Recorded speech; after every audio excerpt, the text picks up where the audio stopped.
On a quiet autumn evening, Emma stood alone on the platform of a small railway station in the countryside.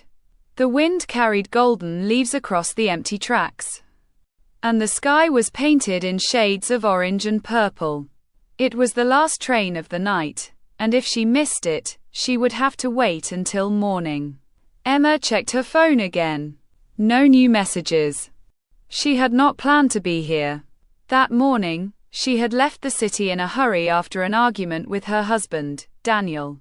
They had said things they did not mean.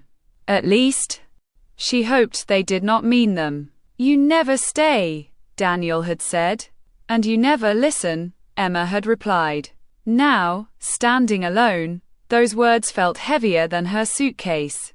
The station was almost forgotten by time. The wooden benches were old, and the clock above the ticket office ticked loudly in the silence. Back then, everything felt simple. A distant whistle interrupted her thoughts. The train was coming.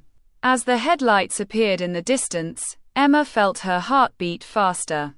She wasn't sure whether she was ready to go back home.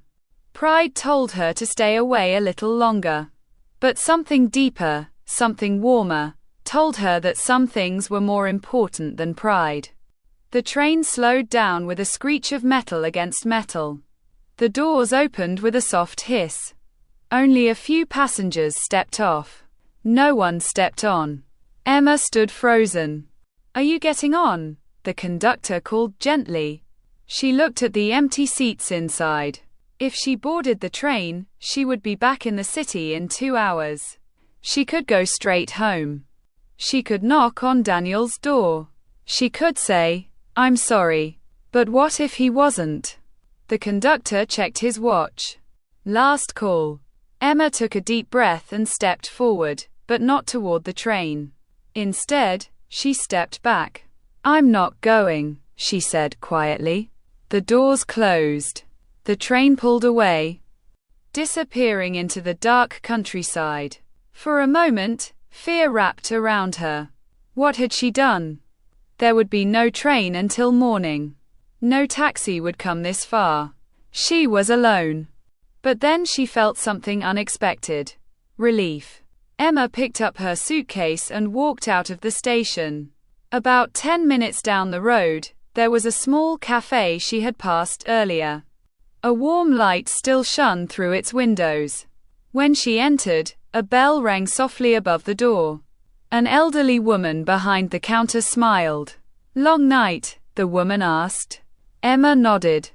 "I missed my train."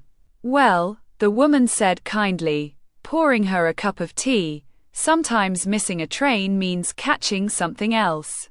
Emma sat by the window, watching the dark fields outside. She took out her phone and opened her messages. Her thumb hovered over Daniel's name. She typed, "I'm sorry about today. I shouldn't have said those things." For a moment, she hesitated. Then she pressed send. The reply came faster than she expected. "I'm sorry too. I was just worried about you. When are you coming home?" Emma smiled, her eyes filling with tears. "Tomorrow morning, asterisk," she wrote. "Can you pick me up from the station?"